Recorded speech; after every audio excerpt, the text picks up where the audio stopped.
Electric heating पर based on आज हम लोग प्रॉब्लम डिस्कस करेंगे। ठीक है, हीटिंग MCQ। ठीक है, आज हमारा जो डिस्कशन होगा वो होगा बहुत ही इफेक्टिव कि जो MCQ क्वेश्चन आते हैं इलेक्ट्रिकल हीटिंग पर। जो अब तक हमने जो डिस्कस किया था इलेक्ट्रिकल हीटिंग में, हमने क्वालिटी डिस्कस की, इलेक्ट्रिकल हीटिंग होती क्या है, फिर एडवांटेजेस क्या है, फिर इसके बाद types of electrical heating discuss की थी, फिर उनमें उनके टाइप डिस्कस की थी, फिर वो कहाँ कहाँ उनका स्पेसिफिकेशन, कहाँ यूटिलाइजेशन होता है, बहुत सारी चीज़ें हमने डिस्कस की थी। ठीक है, किस टाइप का मटेरियल यूज़ होता है, किस टाइप का नहीं, क्या क्या एडवांटेजेस हैं, बहुत सारी चीज़ें आई थी। ठीक है, तो अब उन पर बेस्ड ऑन MCQ क्वेश्चन कैसे आते हैं वो हम डिस्कस करना चाह रहे हैं। और ये जो क्वेश्चन है ये प्रीवियस ईयर के, चाहे आपको JEE में, AE में, चाहे डिप्लोमा बेस पे, चाहे ITI बेस पे, जितने भी क्वेश्चन नियर अबाउट 50 क्वेश्चन हमने सेलेक्ट किए हैं, पहले वो डिस्कस करेंगे। पहले 20 क्वेश्चन डिस्कस करेंगे जो नॉर्मल टाइप के हैं, फिर उनसे थोड़ा सा और जो उससे डिफ़िकल्ट वाले हैं वो 20 क्वेश्चन है, फिर मोस्ट डिफ़िकल्ट 10 क्वेश्चन है। तो कुल मिला के 50 क्वेश्चन है जो कि हमें मोस्टली रिपीटेड क्वेश्चन है, यही डिक्टो ही आते हैं। तो दैट्स वाई इनको एकदम पकड़ के रख लो। अगर रीजन नहीं मालूम हो रहा है तो बस उसको रट लो, वही सफिशिएंट है। ठीक है, 50 क्वेश्चन। तो 1 बाय 1 हम डिस्कस करते हैं। तो आप अपने स्क्रीन पे देखो फर्स्ट क्वेश्चन करस्पॉन्डिंग। पहला क्वेश्चन ये है, which of the following is an advantage of heating of electricity. ठीक है, electricity, quick operation, high efficiency, absence of fuels gas, all of these. हमने देखो ये स्क्रीन पे दिखा है क्विकर ऑपरेशन। नॉर्मल सी बात है, इलेक्ट्रिकल हीटिंग का सबसे बड़ा एडवांटेज क्या होता है, क्विक हीटिंग होती है। ठीक है, क्विक ऑपरेशन होता है, मतलब जैसे ही आप, जैसे सिंपल सी बात है, किसी कोयले को ले लो और जैसे कोयले से आपको क्या करना है, खाना पकाना है, और इलेक्ट्रिक से खाना पकाना है। इलेक्ट्रिक मतलब with the help of electricity. तो आप क्या करोगे, प्लग से कनेक्ट करोगे और तुरंत ऑन हो जाएगा। जबकि कोयले से आप पकाने की कोशिश करोगे तो उसमें क्या लगेगा, पहले उसको हीटअप करना पड़ेगा एक पर्टिकुलर टेम्परेचर, तब वो पकना शुरू होगा, मतलब टाइम टेकन हो गया, नहीं है। तो दैट्स वाई वहाँ पे क्या क्विक हीटिंग है, क्या नहीं, बल्कि इलेक्ट्रिसिटी वाले में क्विक हीटिंग है। ठीक है, तुरंत स्टार्ट हो जाता है, that's quicker heating, quicker operation है। फर्स्ट वन सही है। हायर इफिशियंसी, इफिशियंसी क्या है, हायर है। कैसे समझ सकते हैं कि यहाँ पे क्या है, जैसे ही आपने इसको ऑन किया तुरंत आपका वो हीटअप होना शुरू करेगा। और सबसे बड़ी बात है कि जैसे सिंपल से प्रेस को ही ले लो, नहीं प्रेस को तो बहुत इजी समझ सकते हैं सभी लोग, प्रेस आयरन प्रेस करते हैं। तो आयरन को आप इलेक्ट्रिसिटी से कनेक्ट करोगे तो वहाँ पे क्या होगा, जैसे एज फॉर रिक्वायरमेंट ऑफ करना है ऑफ कर दिया, ऑन करना है ऑन कर दिया, नहीं। जबकि कोयले वाले प्रेस के करस्पॉन्डिंग डिस्कस किया जाए तो उसमें क्या होता है, उसमें एक तो टाइम लगेगा, फिर इसके बाद धुआं होगा। ठीक है, जब आप इफिशियंसी के पॉइंट ऑफ व्यू से बात करें तो जैसे आपने जब आपने कपड़े को प्रेस किया, ठीक है, फिर इसके बाद अगर नहीं प्रेस करना है तो आपने इसे छोड़ दिया, नहीं, तो फिर इसके बाद वो मान लो आधे घंटे बाद या 15 मिनट बाद आपको प्रेस करना हुआ तो क्या करोगे, उस समय तक वो तो जलता रहेगा। जबकि हीटर में जो इलेक्ट्रिसिटी में होगा वो ऑफ कर दोगे तो, और उस समय का बिजली क्या होगी, बचेगी। जो कि वहाँ पे कोयला क्या होगा, बर्न होता रहेगा। वहाँ पे अगर आपने गलती से ऑफ कर दिया तो फिर क्या करना, फिर 1 घंटा लग जाएगा, 15-20 मिनट लग जाएगा उसको फिर से रीस्टार्ट करने में, नहीं उतना टेम्परेचर, मतलब उसमें आपको ज़्यादा एफिशिएंसी क्या, उसके कंपैरिजन में एफिशिएंसी क्या होगी, लो हो जाएगी। ठीक है, तो हाई एफिशिएंसी है। ठीक है, अब्सेंस ऑफ फ्यूल गैस, इसमें कोई फ्यूल गैस की ज़रूरत नहीं पड़ती कि आपको एक पर्टिकुलर फ्यूल खत्म हो गया तो फिर डालते रहो। फिर लास्ट वन है ऑल ऑफ दिस। तो ये तीनों के तीनों क्या हैं, सही है कि नहीं, अब्सेंस ऑफ फ्यूल गैसेस कोई ज़रूरत नहीं है। तो चारों के चारों क्या है, सही है। तो फर्स्ट ऑप्शन जो है, ठीक है, फर्स्ट क्वेश्चन का वो क्या है, D is the correct option. ठीक है, यहाँ तो कोई डाउट नहीं। नेक्स्ट क्वेश्चन करस्पॉन्डिंग फिर है, which of the following heating method has the maximum power factor. किस हीटिंग में मैक्सिमम पावर फैक्टर होगा, आर्क हीटिंग में, डाइलेक्ट्रिक हीटिंग में, इंडक्शन हीटिंग में, और रेजिस्टेंस हीटिंग में। आपको पता है कि मैक्सिमम पावर फैक्टर किस में मिलता है, मैक्सिमम पावर फैक्टर जब मतलब पावर फैक्टर का मतलब क्या था, वोल्टेज और करंट के बीच का जो एंगल होता है उसी को तो पावर फैक्टर बोलते हैं। फाई कॉस फाई, एंगल को कॉस ले लो तो वही क्या होता है, पावर फैक्टर एंगल। तो क्वेश्चन ये है कि पावर फैक्टर किस में ज़्यादा होगा, तो आपको पता है कि जहाँ पे रेजिस्टेंस होगा, रेजिस्टिव हीटिंग में क्या होगा, ये वोल्टेज और करंट करीब करीब सेम फेज में होंगे, तो उस समय जब सेम फेज में होंगे तो पावर फैक्टर क्या होगा, हायर होगा, 1 होगा, क्लोजर टू। तो दैट्स वाई किसमें होगा, सेकंड का सोचने नहीं है, सेकंड क्वेश्चन में कौन सा ऑप्शन हो जाएगा, D is the correct option. Clear कि आर्क हीटिंग है, electric dielectric heating, dielectric heating capacitance leading power factor में, और इंडक्शन हीटिंग जब आ जाए, अगर क्वेश्चन में आ जाता है कौन सा, क्या नाम है, लैगिंग पावर फैक्टर, तो वहाँ पे अगर ये क्वेश्चन है which of the following heating method has lagging power factor, तो वहाँ पे तब कौन ऑप्शन हो जाएगा, इंडक्शन हीटिंग। ठीक है, नेक्स्ट वन, अब देखो उसी से रिलेटेड नेक्स्ट क्वेश्चन आया हुआ है, which of the following method, ये तो हो गया सेकंड का, बी डी। ठीक है, third, which of the following method has leading power factor, leading power factor में कौन सा हो जाएगा, हमने क्या बताया था, डाइलेक्ट्रिक हीटिंग, जहाँ पे कैपेसिटर जनरेट हो, कैपेसिटर होता है ना वहाँ पे, दैट्स वाई डाइलेक्ट्रिक हीटिंग, वहाँ पे वोल्टेज क्या, वोल्टेज करंट से क्या करता है, लीड करता है, तो दैट इज डाइलेक्ट्रिक हीटिंग। तो थर्ड में क्या हो जाएगा, कौन सा है डाइलेक्ट्रिक हीटिंग, बी, तो B is the correct option. ठीक है, यहाँ तो कोई डाउट है, डाइलेक्ट्रिक हीटिंग में क्या होता है, पावर फैक्टर क्या होता है, लीडिंग होता है, दैट्स वाई। क्लियर हो गया कि नहीं, चलो next fourth, which is use for heating non conducting material, non conducting material जिसमें यूज होता है, eddy current heating, arc heating, induction heating की डाइलेक्ट्रिक हीटिंग। डाइलेक्ट्रिक बताया था हमने कि डाइलेक्ट्रिक में कौन सा नॉन कंडक्टिंग मटेरियल होता है, जैसे उसमें हमने बताया था कि अगर आपको वुड हुआ, ठीक है, प्लास्टिक हुआ, इन सबको हम यूटिलाइज कर सकते हैं उसमें। सिर्फ डाइलेक्ट्रिक हीटिंग में ही नॉन कंडक्टिंग मटेरियल कहीं पे भी आ तो आंख बंद करके किस पे लगाना है, डाइलेक्ट्रिक हीटिंग पे। ठीक है, eddy current heating, arc heating, ये सब में तो होगा नहीं, तो किस में है, फोर्थ वन। ये बताया था रीजन, पूरा जो लोग नहीं देखे होंगे वो पूरा वीडियो देख लेंगे, पूरा डिटेल में समझाया, जिससे आपको कोई दिक्कत नहीं होगी। ठीक है, तो इंडक्शन हीटिंग, डाइलेक्ट्रिक कौन सा है, dielectric heating, D is the correct option. ठीक है, डायरेक्ट हीटिंग यूज करते हैं नॉन कंडक्टिंग मटेरियल के लिए, उसमें हमने बताया, डिस्कस भी किया था कि उसमें वोल्टेज, सप्लाई वोल्टेज और फ्रीक्वेंसी, वोल्टेज को एक पर्टिकुलर 10 kV से ज़्यादा नहीं करते, क्योंकि उससे ज़्यादा करेंगे तो ब्रेकडाउन के चांसेस बढ़ जाएंगे। और फ्रीक्वेंसी को भी हमने बताया था कि उसमें हर मेगाहर्ट्ज़ के करस्पॉन्डिंग फ्रीक्वेंसी 10 to 50 मेगाहर्ट्ज़ के करस्पॉन्डिंग फ्रीक्वेंसी यूज़ करते हैं, उसकी भी लिमिटेशन बताई थी कि उससे ज़्यादा करेंगे फ्रीक्वेंसी तो भी क्या होगा, जो उसकी वजह से जो फ्लक्स होगा बाई एयर के थ्रू पास ऑन करने लगता है, दैट्स वाई उसकी भी लिमिटेशन है। तो दैट्स वाई वो सब जो चीज़ें बताई हमने, आप देख लेना उसको। ठीक है, चलो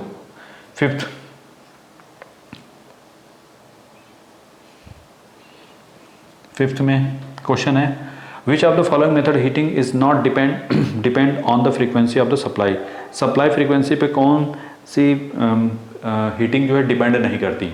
फर्स्ट वन है इंडक्शन हीटिंग, डाइलेक्ट्रिक, पहली है इंडक्शन हीटिंग, फिर दूसरी है डाइलेक्ट्रिक, फिर डाइलेक्ट्रिक हीटिंग में तो बताया था फिर ये फ्रीक्वेंसी क्या डिपेंडेंट होता है, इंडक्शन हीटिंग में फ्रीक्वेंसी डिपेंडेंट होता है।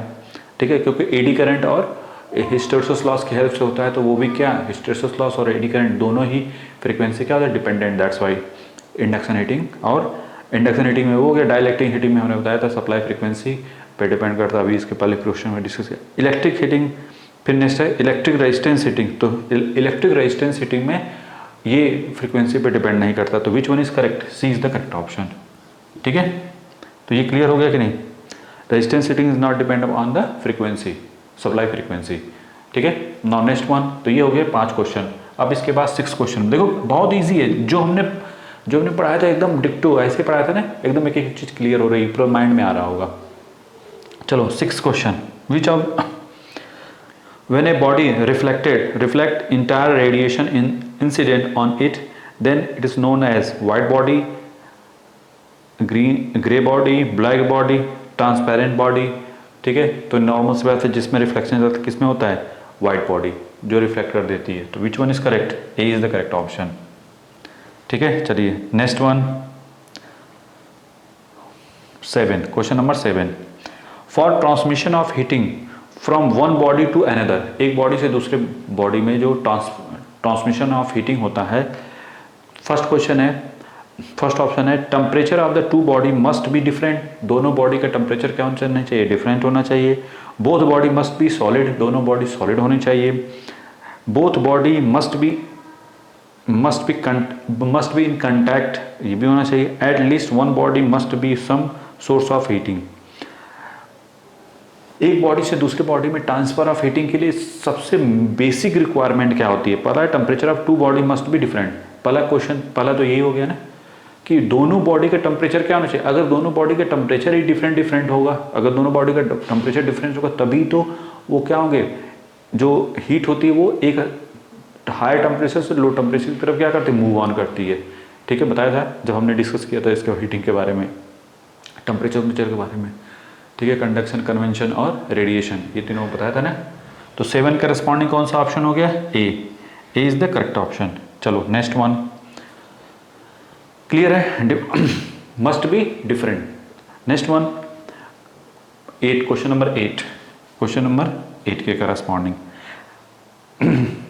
8 के करस्पॉन्डिंग ऑप्शन देखो, पहला है gap has highest value of the thermal conductivity, किसकी कंडक्टिविटी, थर्मल कंडक्टिविटी क्या होती है, हायर होती है। कॉपर है, एल्युमिनियम है, ब्रास है, स्टील है, सबसे ज़्यादा किसकी होती है, कॉपर की। ठीक है, कंडक्टिविटी किसकी हायर होती है, ए, तभी तो हम इसको यूटिलाइज करते हैं। Now next one, heat transfer of, देखो क्वेश्चन है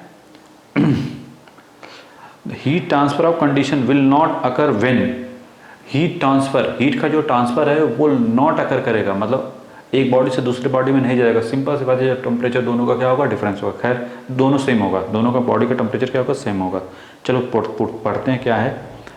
body are kept in vacuum, अगर दोनों बॉडी को वैक्यूम में रख दिया जाए, ऐसा नहीं है, ऐसा तो हमने बताया नहीं, तो जबरदस्ती उस पर टिक मार देना कि सर ये तो यूनिक लग रहा है।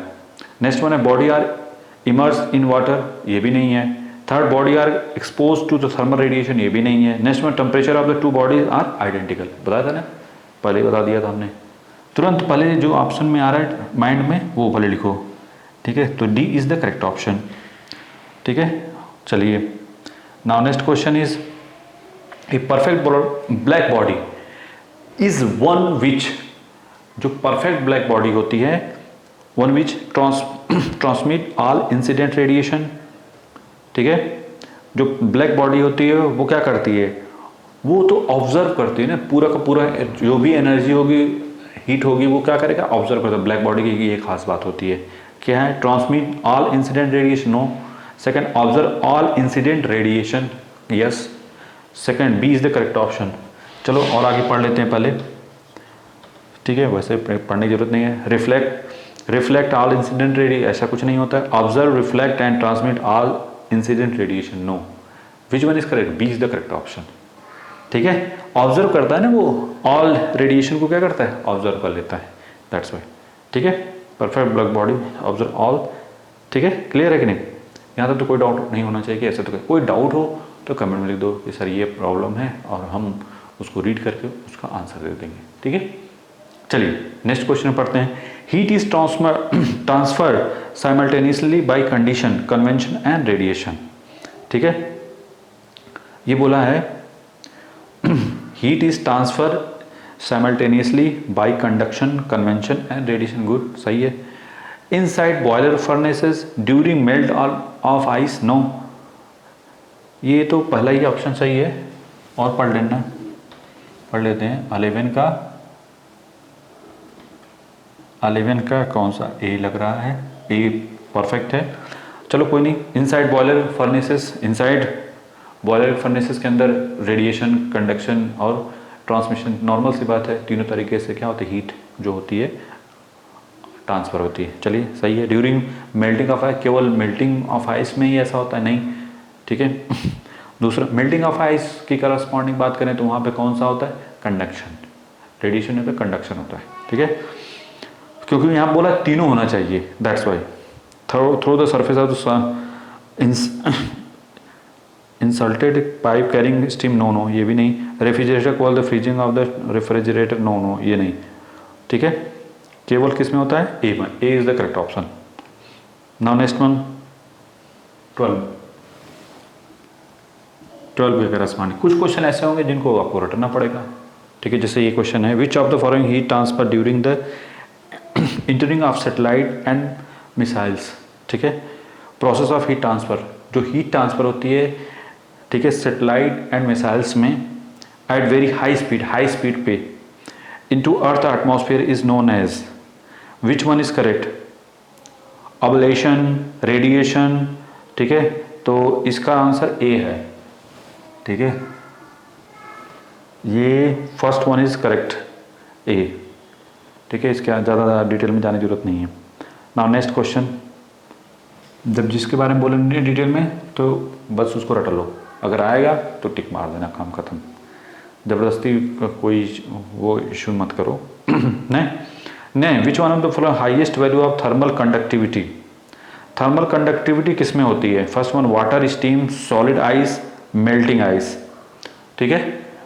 Solid, which of the following has highest value of thermal conductivity? Thermal conductivity किस में होगी, किस में सबसे ज़्यादा होगी? इन चारों में, वाटर में कि स्टीम में कि सॉलिड आइस कि मेल्टिंग आइस? सॉलिड आइस में, ठीक है। थर्मल कंडक्टिविटी पूछा है ना, ठीक है। Now next one, induction heating process is based on which of the following principle? किस बेस पर इंडक्शन हीटिंग बेस्ड है? थर्मल, पहला है thermal ion release principle, nuclear heating principle, heating resistance principle, magnetic induction principle. तो किस पर based है? Electromagnetic induction principle. ये तो बताएगा कि जो आपका इंडक्शन हीटिंग होती है वो किस पर बेस्ड होती है?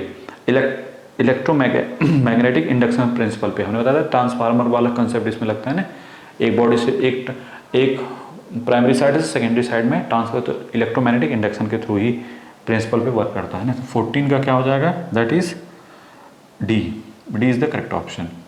Fifth, temperature inside A furnace is usually measured by, किससे मेजर करते हैं? ठीक है, ऑप्टिकल, बैरोमीटर, थर्मा है, नेक्स्ट वन है mercury thermometer, alcohol thermometer, any of the above, which one? Optical, barometer. तो 17 का जो भी है वट एवर, ठीक है, ये हो गया, ठीक है। चलिए next question, which of the following will happen if the thickness of refractory wall of furnaces is increase?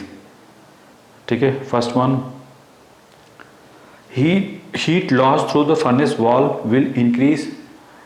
देखो, thickness of refractory will furnace increase, अगर थिकनेस क्या कर दी जाए? इंक्रीज कर दिया है। तो पहला क्वेश्चन है heat loss through furnaces wall will be increase, उससे इंक्रीज कर, temperature inside furnaces will be fall, उससे टेम्परेचर क्या डाउन होगा। थर्ड, मतलब वो जो चादर होती है ना फर्नेसेस की, उसको अगर मोटी कर दी जाए तो पहला है कि हीट लॉस क्या होगा?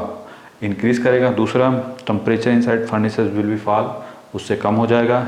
Third one, temperature on outside surface wall will drop. जो आउटसाइड है, देखो नॉर्मल से बात थिकनेस से बढ़ाते, जैसे मान लो अगर आप कोई, एक सिंपल सी बात है, फर्नेसेस का मतलब आप इसका एग्जांपल किसी पे भी ले सकते हो। अगर किसी में हॉट वाटर रख दो और, ठीक है, एक केतली ले लो, तो आप देखो पतली, जितना उसकी चादर पतली होगी वो क्या होगा? आपको ज़्यादा लगेगा। अगर जितनी ज़्यादा चादर मोटी होगी, आपको बाहर आउटसाइड में आपको जो उसका हीट जो आपको कम से कम फील होगा, नहीं? तो which one is correct? Energy consumption will be increase, no. Which one is C is the correct option. Temperature on the outside surface of the furnaces wall will be drop, मतलब कम हो जाएगा, drop कर जाएगा ना। तो जो भी है 18 है या वट एवर, ठीक है, हमें तो याद भी नहीं। सी इज द करेक्ट ऑप्शन, ठीक है। नाउ नेक्स्ट वन, ये क्या है? Next one, the material of heating element for furnaces should have low melting point, उनका मेल्टिंग पॉइंट लो होता है। हाई टेम्परेचर कोफिशिएंट, कि हाई टेम्परेचर कोफिशिएंट होता है, बोला ना, material of heating element for furnaces should have, उसमें है क्या होता है? Low melting point. देखो, जो furnaces material of the heating element, जो फर्नेसेस का जो हीटिंग एलिमेंट होता है, ठीक है, मटेरियल जो होता है, material of heating element for furnaces should भी, उसके अंदर क्या खास बात है? लो मेल्टिंग पॉइंट नहीं, हाई मेल्टिंग पॉइंट होना चाहिए। हाई टेम्परेचर कोफिशिएंट नो, ठीक है। हाई स्पेसिफिक रेजिस्टेंस, रेजिस्टेंस क्या होना चाहिए, हाई होनी चाहिए, विच मीन्स करेक्ट, ये सब बताया हमने है जो भी है question, C is the correct option. Now next one,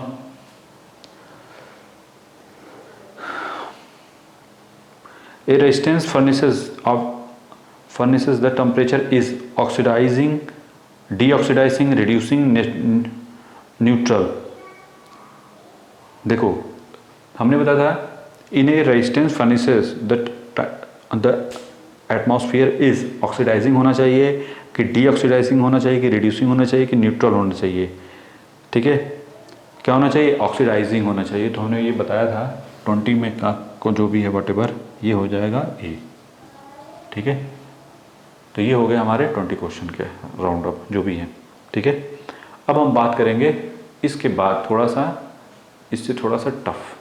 ठीक है, हमने जो एक मार्किंग बनाई है उसके हिसाब से ये चीज़ें हैं। तो ये हो गए 20 क्वेश्चन का।